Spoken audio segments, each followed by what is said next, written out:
Hi students, I am Ankur Dixit and you are watching the YouTube channel Avek Exam. Today I want to teach you voice. Voice क्या है वो चीज़ हम बात करेंगे इस video में। मेरा जो उद्देश्य है, this is my first video. मेरा जो उद्देश्य है ये है कि आप सभी छात्रों को जो वीक हैं, जो अभी बिगनर हैं, जिनको ग्रामर में दिक्कत बहुत कई प्रॉब्लम का सामना करना पड़ता है, जिनको ग्रामर से डर लगता है, उन सब के लिए आवेग एग्जाम जो भी कोचिंग सेंटर है ये आपके लिए अच्छे अच्छे जो है वीडियोज़ लेके आया हुआ है।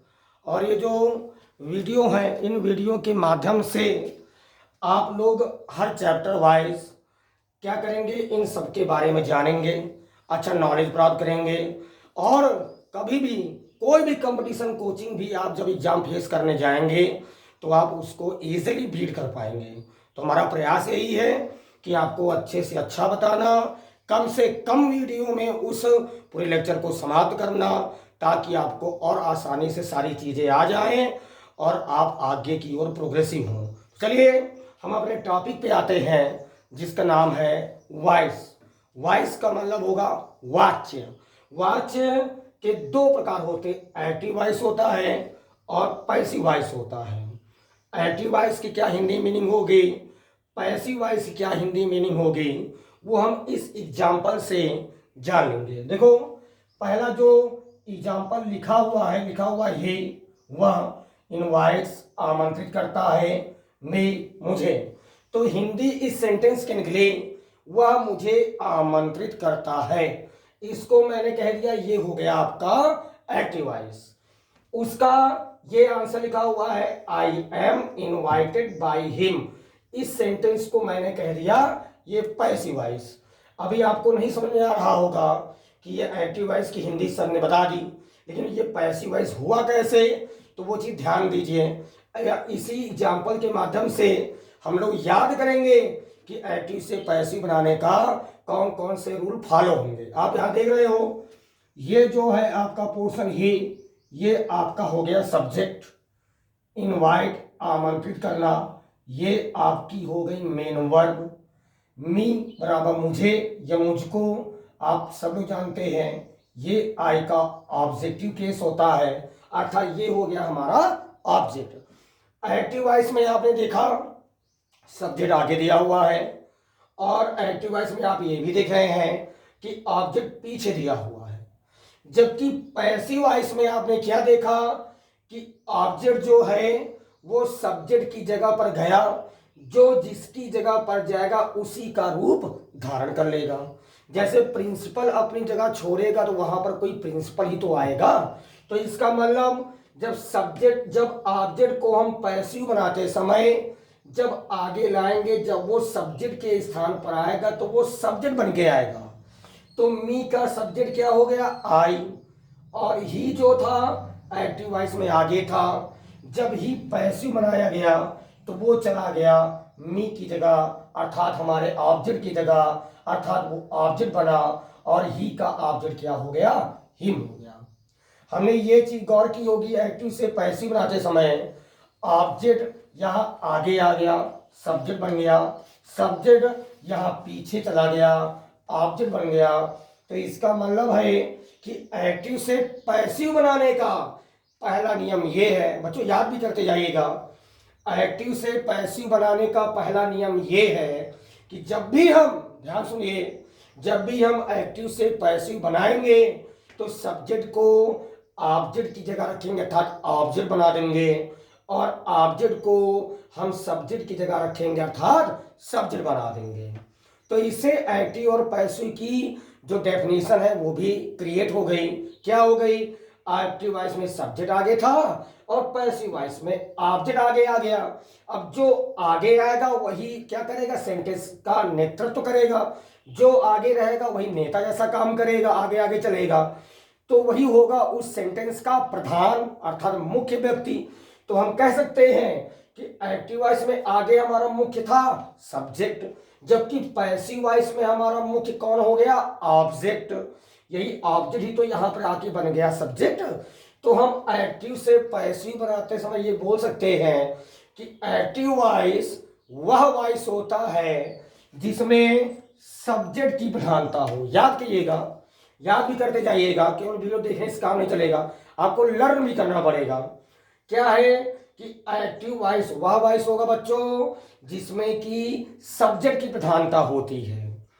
पैसिव वॉइस वह वॉइस होता है जिसमें ऑब्जेक्ट की प्रधानता होती है।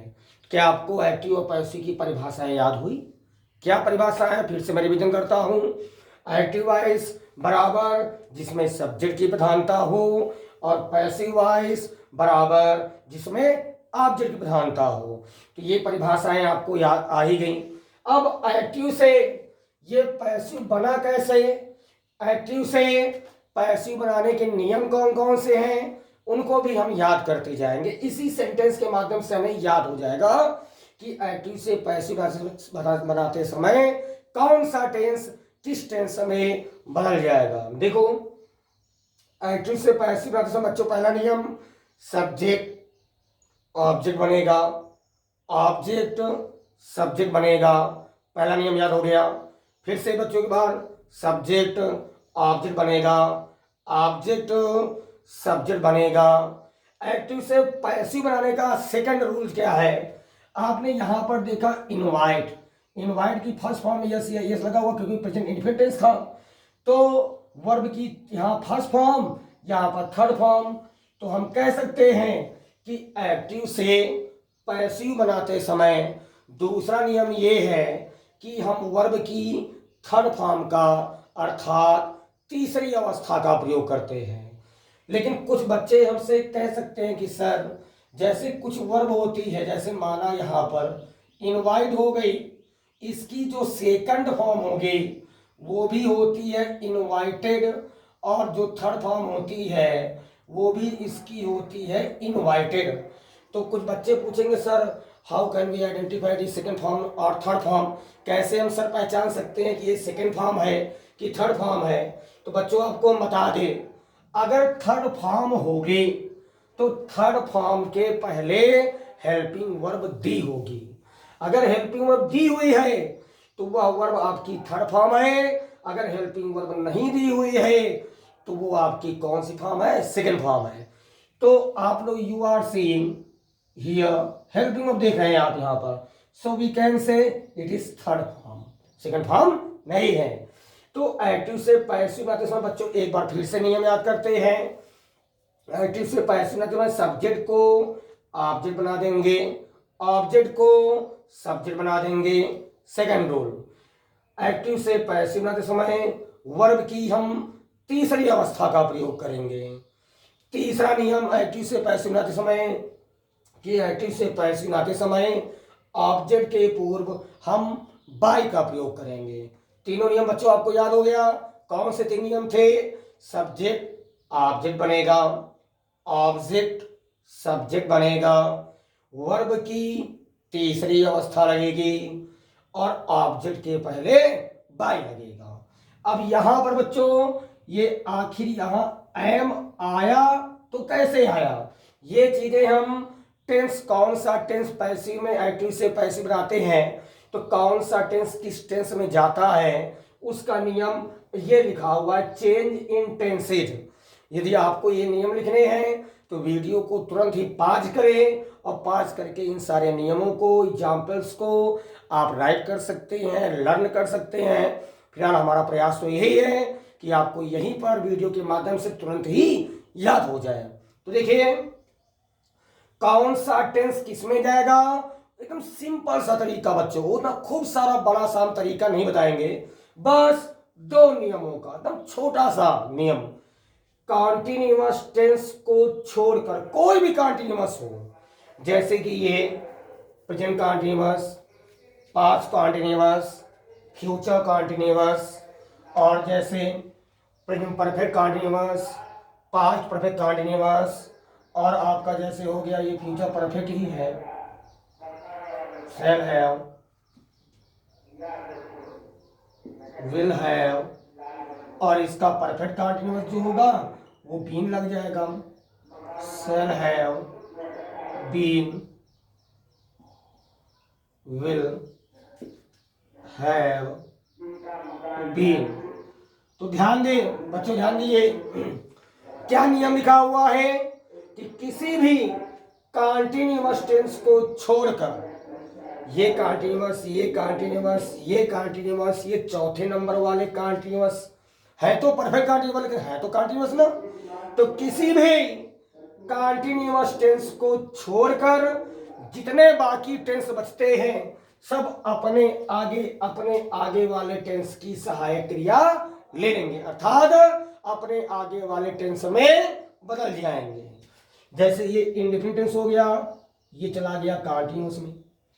पास्ट इंडेफिनिट हो गया, पास्ट कॉन्टिन्यूअस चला गया। फ्यूचर इंडेफिनिट हो गया, फ्यूचर कॉन्टिन्यूअस हो गया। ये कॉन्टिन्यूअस वाले ये अभी किसी सहायक क्रिया ले लेंगे। देखो नियम लिखा हुआ है, कॉन्टिन्यूअस टेंस को छोड़कर बाकी सारे टेंसों को आगे ले जाओ। ये प्रेजेंट परफेक्ट टेंस है, आगे गया present perfect continuous. Past perfect है, पास्ट परफेक्ट कॉन्टिन्यूअस में जाएगा बच्चों। ये फ्यूचर परफेक्ट है और फ्यूचर परफेक्ट कॉन्टिन्यूअस चला जाएगा। कॉन्टिन्यूअस टेंस को छोड़कर सारे टेंस अपने आगे वाले टेंस की सहायक क्रिया ले लेंगे। क्या ये नियम याद हुआ?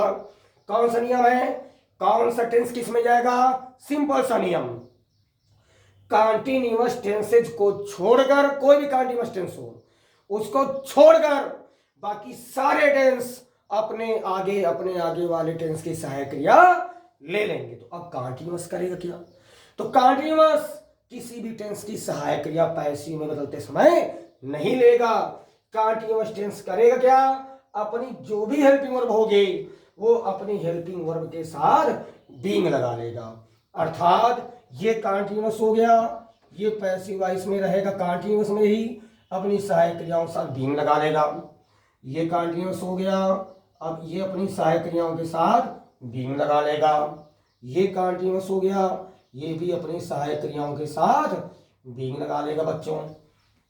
ये भी अपनी सहायक क्रियाओं के साथ बीइंग लगा लेगा।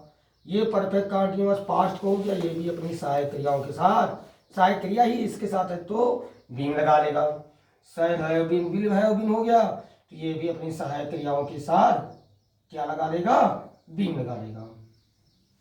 अब सम स्टूडेंट्स आर थिंकिंग, कुछ ये बच्चे सोच रहे हैं कि सर मैंने तो ये पढ़ा है कि ये कॉन्टिन्यूअस हो गया, ये कॉन्टिन्यूअस हो गया, लेकिन जो ये प्रेजेंट परफेक्ट कॉन्टिन्यूअस, कोई भी परफेक्ट कॉन्टिन्यूअस हुआ और जो ये फ्यूचर कॉन्टिन्यूअस, सर मैंने ये पढ़ा है कि कोई भी परफेक्ट कॉन्टिन्यूअस और फ्यूचर कॉन्टिन्यूअस की पैसिव वॉइस नहीं बनती। तो ऐसा कहना बच्चों गलत है।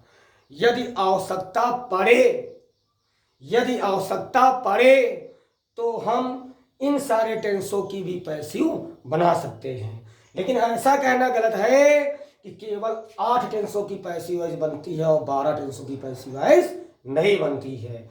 यदि आवश्यकता पड़े तो हम 12 के 12 टेंसों की पैसिव वॉइस अपनी आवश्यकता अनुसार बना सकते हैं।